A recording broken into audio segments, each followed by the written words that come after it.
नमस्कार मित्रों, आज सीधो ने सच में हमारे साथ दिल्ली से उमाकांत जी लखेड़ा जुड़े हैं। उमाकांत जी वरिष्ठ पत्रकार हैं और कई दशकों से संसद कवर करते रहे हैं और इलेक्शन कमीशन भी कवर करते रहे हैं। उमाकांत जी से आज हम जो बात करेंगे वो ये है, लगभग ये है, कोई खुलेआम मर्डर करेगा मगर उसको दोषी नहीं माना जाएगा, उसको कानूनन प्रावधान ऐसा किया जाए कि वो मर्डर करेगा तो भी उसको कोई सजा नहीं होगी। इलेक्शन कमीशन के जो चीफ इलेक्शन कमिश्नर है या तो और कमिश्नर्स हैं, उनको ऐसी इम्यूनिटी दी गई है, उनको ऐसा सुरक्षा कवच नरेंद्र मोदी की सरकार ने दिया है कानून बना के, जो स्वयं नरेंद्र मोदी को या अमित शाह को उपलब्ध नहीं है। यानी खुले तौर पर इलेक्शन कमीशन उनके इशारे पर जो भी गैर जिम्मेदाराना, गैर कानूनी, गैर संवैधानिक काम करे उसको लाइफ टाइम उनको कोई इसका खामियाजा भुगतना नहीं पड़ेगा। यानी इसी पर एक एनजीओ ने सुप्रीम कोर्ट में एक याचिका दाखिल करी, यानी प्रस्तुत करी है और उसको दाखिल किया है और इलेक्शन कमीशन को नोटिस दिया है।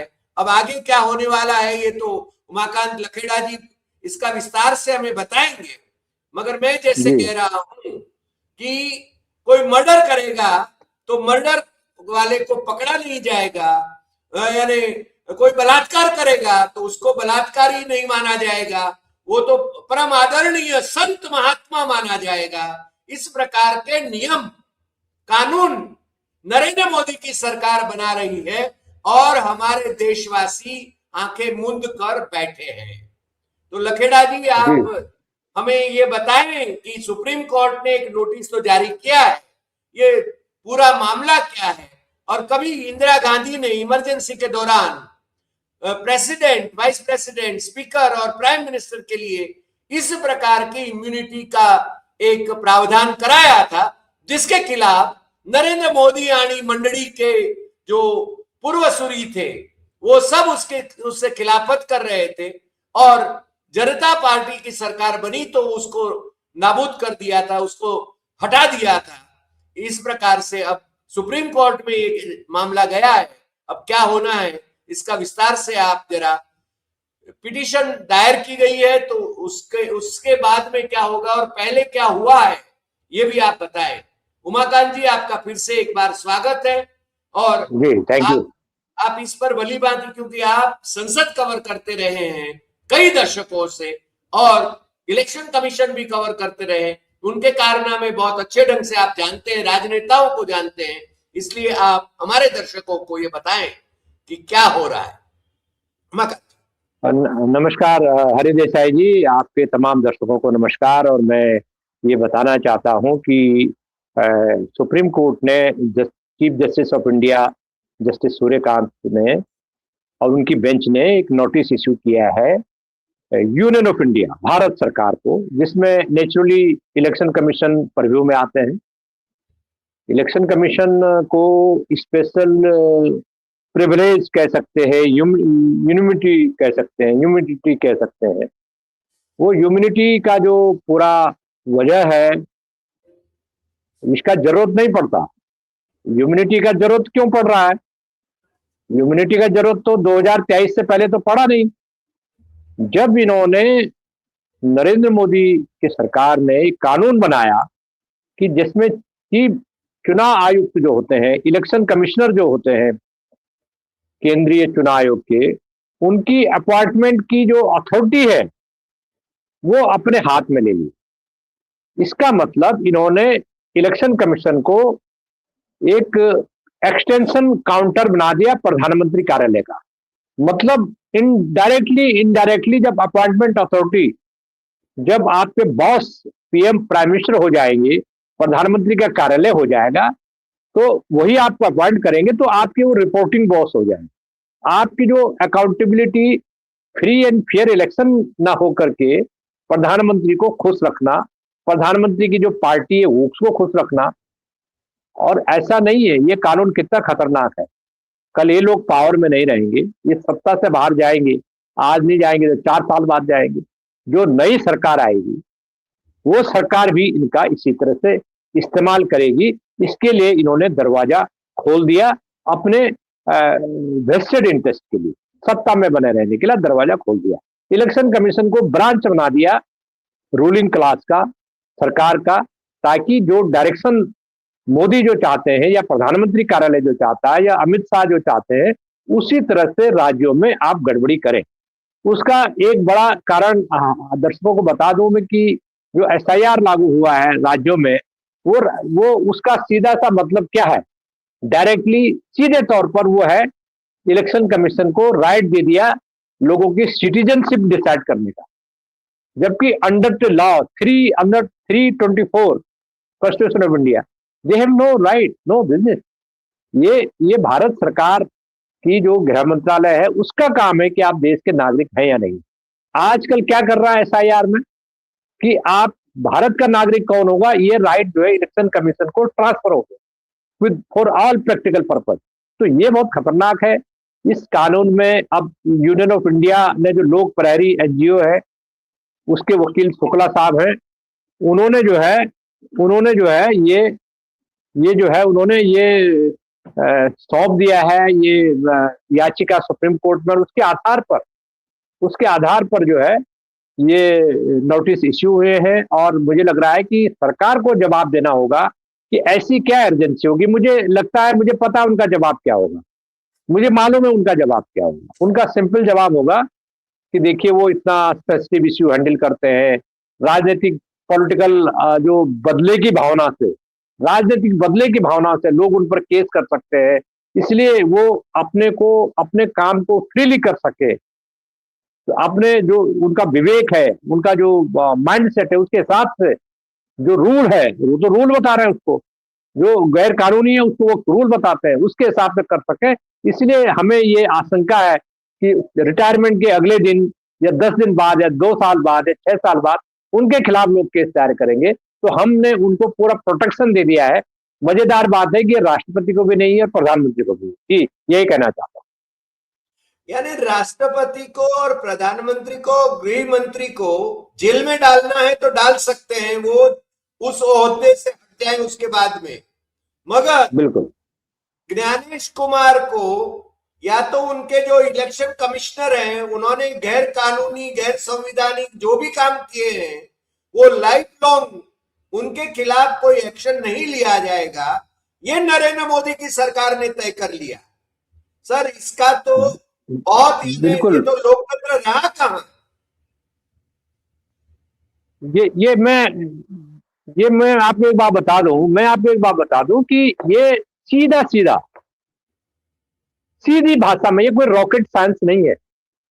सिंपल भाषा में इलेक्शन कमीशन की अपॉइंटमेंट के जो अधिकार थे जब आपने अपने कंट्रोल में ले लिए, तो वो पूछेगा भाई साहब आप हमको गलत काम करवा रहे हो और हमको कोई जेल भेज देगा, क्या करेंगे? नहीं, आप चिंता मत करो, हमारी गारंटी है, आप हमें अनड्यू एडवांटेज देते रहना, हमें आप जो आउट ऑफ एडवांटेज हमारे लिए कुछ भी गलत करोगे, कुछ भी असंवैधानिक करोगे, नियम के खिलाफ काम करोगे, हमारे विपक्षी पार्टियों को आप नस्तनाबूद कर दोगे, लेकिन आपके खिलाफ कोई कार्रवाई कोई नहीं कर सकता, उसका हम कानून लेके आए।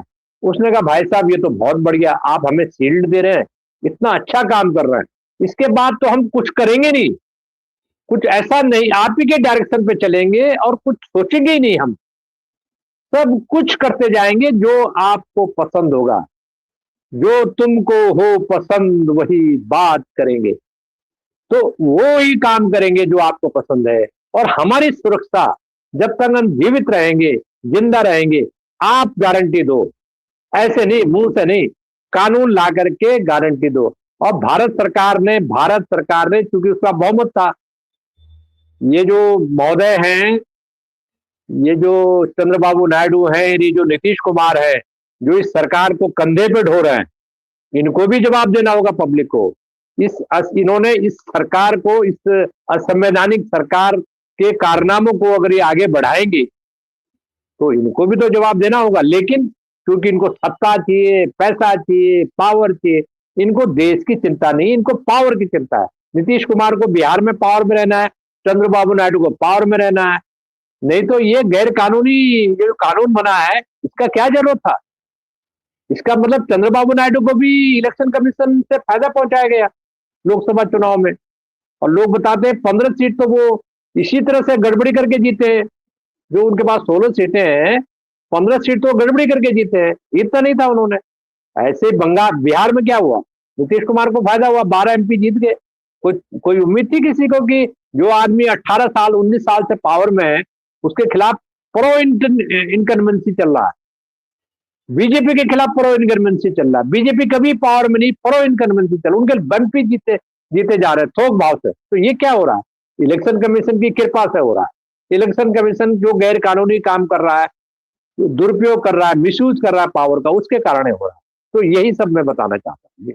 लखेड़ा साहब, आपने जो जिक्र किया, जो कानून बदला मोदी सरकार ने, यानी मोदी के नेतृत्व वाली एनडीए की सरकार ने, उसमें पहले तो ये था कि chief justice of India, prime minister of India और लोकसभा में विपक्ष का नेता या तो सबसे बड़े विपक्षी दल का नेता, ये तीनों मिलके इलेक्शन कमीशन में इलेक्शन कमिश्नर या चीफ इलेक्शन कमिश्नर को नियुक्त करते थे। अब मोदी ने कानून बदल दिया और कानून बदल के उन्होंने चीफ जस्टिस ऑफ इंडिया को वहां से हटा दिया और अपने एक मिनिस्टर को, लाडले मिनिस्टर को उसमें बिठा दिया, अमित शाह को बिठा दिया। यानी मोदी और अमित शाह, और सामने यदि है लोकसभा में विपक्ष का नेता तो राहुल गांधी है, तो 2 वर्सेस 1, यानी 2 प्राइम मिनिस्टर जो चाहेगा वही तो इलेक्शन कमीशन का कमिश्नर बनेगा, चीफ इलेक्शन कमिश्नर बनेगा। तो ये कानून बदलने की उनको जरूरत पड़ी और इसकी वजह से एसआईआर जिस प्रकार से किए जाते हैं, मैं तो ये कहता हूं साहब, मैं गुजरात में बैठा हूं, गुजरात में विक्रमी सीट मिली है भाजपा को 156 आउट ऑफ 182 और 74,000 मतदाताओं के नाम काटे गए हैं एसआईआर की वजह से। इसका मतलब ये हुआ कि ये जो 156 आए उनके, वो ऐसे ही गैर, मान लीजिए कि वो मतदाता नहीं थे, वाजबी मतदाता नहीं थे, तो भी उनके मतदान से वो आए। उसी प्रकार से बिहार में भी आपने जिक्र किया, बिहार में एसआईआर में असेंबली सीट्स वाइज 35,000 40,000 काटे और 100-200 के मार्जिन से वो जीते हैं वहां पर। ये हमें 128 सीटों का ऐसा है। वैसे मोदी भी लोकसभा में उनको 240 मिली, मगर वो 180 से ऊपर नहीं मिल सकती थी उनको। ये इलेक्शन कमीशन इस प्रकार से यदि उनको फायदा पहुंचा रहा है तो आगे क्या होगा? अब सुप्रीम कोर्ट का जो जजमेंट आएगा, हाँ मुझे ये बताइए कि सुप्रीम कोर्ट के जजेस को ऐसा सुरक्षा कवच उपलब्ध है? बिल्कुल नहीं है। सुप्रीम जो इसमें न्याय करेंगे उनको भी इस तरह की सुरक्षा कवच अवेलेबल नहीं है। प्रधानमंत्री तब तक है जब तक वो कुर्सी पर बैठे हुए। जिस दिन कुर्सी पर उतर जाएंगे, उनके खिलाफ अगर भ्रष्टाचार के आरोप, दंगा भड़काने के आरोप, लोगों को मरवाने के आरोप, किसी भी तरह के आपराधिक आरोप होंगे तो उनके खिलाफ अंडर द क्रिमिनल लॉ कार्रवाई होगी। प्रधानमंत्री, वाइस प्रेसिडेंट, राष्ट्रपति, लोकसभा स्पीकर, प्रधानमंत्री, लीडर को कुछ भी हो, लेकिन इस सरकार का क्योंकि न तो लोकतंत्र में यकीन है, ना पार्लियामेंट में यकीन है, ना ये रूल ऑफ लॉ में यकीन है, तो इन्होंने कहा कि जो हमारे लिए गलत काम, इसका इनका बहुत बढ़िया फंडा है ना। फंडा ये है कि अगर आपके खिलाफ भ्रष्टाचार के आरोप है और आप अपोजिशन पार्टी में है तो आपके खिलाफ लॉ लागू होगा। लेकिन अगर भ्रष्टाचार, घोटालों के करोड़ों खरबों रुपए के घोटाले आप कर रहे हैं और आप भाजपा में आ गए तो आपको वॉशिंग मशीन से धुल दिया जाए। तो ये इनका पूरा फंडा है। और ये जो अधिकार ले लिया, ये बताइए, ये देश 75 साल से चल रहा था ना, आराम से चल रहा था। इलेक्शन कमीशन भी काम कर रहा था, इलेक्शन कमीशन अपनी ड्यूटी कर रहा था, किसी इलेक्शन कमीशन पर इस तरह के आरोप नहीं लगे जितने राजीव कुमार पर लगे और अब उनके चेले ये ज्ञानेश कुमार पर लगे। हालांकि लोग बताते हैं कि गुरु चेला वो था राजीव कुमार और गुरु यही था, क्योंकि अमित शाह का खास आदमी, अमित शाह के कहने पर ये कुछ भी करता है और वो भी इससे डरता था। ये भी लोग बताते हैं कि ज्ञानेश कुमार से राजीव कुमार भी डरता था। तो अब क्योंकि ये अमित शाह का आदमी इसीलिए आके बिठाया वहां से कि जो जो चीजें, और ये देखो ना कि क्या इनकी इज्जत रह गई। अभी तृणमूल कांग्रेस के एमपीज ने बोला ना, अभिषेक बनर्जी और बाकी एमपीज मिलने गए थे एक हफ्ता पहले, 8 दिन पहले मिलने गए थे, वो उंगली उठा रहा था। कौन? ज्ञानेश कुमार। उसने, अभिषेक ने बोला, ए मिस्टर ज्ञानेश कुमार, हमको उंगली मत उठाइए, हम 7.5 लाख वोट से जीते हैं और तुम लोगों को नॉमिनेट करके आए, अगर उंगली उठाओगे तो फिर हम आपके खिलाफ करेंगे कुछ ना कुछ। तो ये भी बोलने वाले कुछ ही कम ही एमपी है, इनका कोई रिस्पेक्ट नहीं है। ये जो ज्ञानेश कुमार एंड कंपनी, इनका कोई रिस्पेक्ट भारत की संसद के प्रति नहीं है, राजनीतिक पार्टी के अंदर नहीं है। हम लोग मल्टी पार्टी डेमोक्रेसी में रह रहे हैं, उसमें नहीं है। और सबसे ज्यादा आस्था तो मोदी की नहीं है, क्योंकि मोदी ने इनकी जो अपॉइंटमेंट की, क्या आपको कोई डॉक्टर ने कोई प्रिस्क्रिप्शन लिखा था कि अगर आपके चुनाव आयोग को अपॉइंट करने का अगर आप अपने कंट्रोल अपने हाथ में नहीं लेंगे तो भारत में डेमोक्रेसी खतरे में पड़ जाएगी? ये किसी डॉक्टर ने बोला आपको? किसने सलाह दिया? तो इन्होंने सारा रायता फैलाया, इलेक्शन कमीशन के ये बॉस बन गए, इलेक्शन कमीशनों को भारतीय जनता पार्टी की ब्रांच बना दिया। ब्रांच, जैसे बीजेपी का इंटरनल पार्टी का इलेक्शन होता है, ऐसे इंटरनल सिस्टम से ये देश का इलेक्शन करा रहे हैं। मुझे लग रहा है कि अब सारी नजर इनका जो मैंने बता दिया कि इनका जो रिप्लाई होगा इस पिटीशन के जवाब में बहुत क्लियर होगा कि देखिए लोक सेवक है, लोक सेवक ऐसा करते हैं, राजनीतिक पार्टियां उनकी, ये देख लेना आप, यही होगा जो मैं बोल रहा हूँ कि वो जो है राजनीतिक पार्टियां उन पर आरोप लगाती हैं और वो गलत है। वो एक कॉन्स्टिट्यूशनल पोस्ट है, संवैधानिक इंस्टीट्यूशन है election commission of India.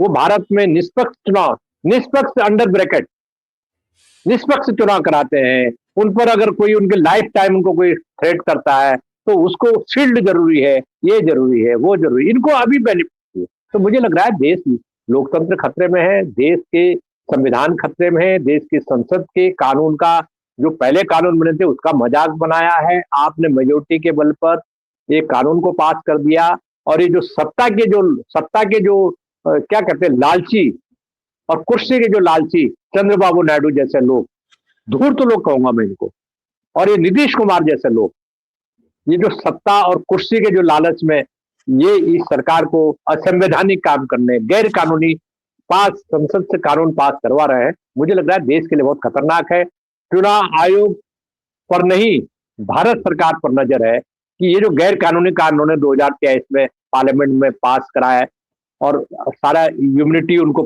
Immunity cover दे दिया, उनको टीका लगा दिया, टीका लगा दिया ना, जब टीका लगता है छोटे बच्चे को, तो टीका लगा दिया कि भाई आपको कुछ नहीं होने वाला। What is this? ये कोई तानाशाही का इससे बड़ा रूप क्या देखने को मिलेगा भारत में? तो आप कल्पना कर सकते हैं सर। यही इतना ही मैं कहना चाहता हूँ फिलहाल। जी सर, आप आज हमारे साथ जुड़े और जिस प्रकार से देश पर तानाशाही मंडरा रही है उसके बारे में हमारे दर्शकों को और हमें आगाह किया। मेरे ख्याल से देश की जनता को जागना होगा, संविधान को बचाना होगा और ऐसे इलेक्शन कमीशन को भारतीय जनता पार्टी या तो और कोई पार्टी की ब्रांच न बने और अपना काम वो निष्पक्ष रूप से करे। इस प्रकार का जो माहौल बना हुआ था उसको मेंटेन करने के लिए, उसको पुनर्स्थापित करने के लिए हमें जागना होगा, इतना तो हम कह सकते हैं। लखेड़ा साहब, आप हमारे साथ जुड़े, इसके लिए फिर से एक बार आपका बहुत बहुत धन्यवाद और फिर मिलेंगे। हमें इंतजार रहेगा कि सुप्रीम कोर्ट क्या इसमें राय देती है, आदेश यानी उनका जजमेंट क्या आता है, या तो पेंडिंग रहता है, क्योंकि तारीख पे तारीख, क्योंकि अभी एसआईआर भी कॉन्स्टिट्यूशनल है कि नहीं है उस पर भी तारीख पे तारीख चल रही है और वो भी अभी चीफ जस्टिस सूर्यकांत के बेंच के सामने ही है और ये भी सूर्यकांत की बेंच के सामने ही आ रहा है। तो अब देखेंगे क्या हो रहा है, इस देश के भविष्य की क्या भविष्य में क्या लिखा है, और हम जनता को जागरूक करने की कोशिश कर रहे हैं। उसमें आपका बहुत बड़ा सहयोग है, इसके लिए हम फिर से एक बार आपके आभारी हैं। नमस्कार। Thank you.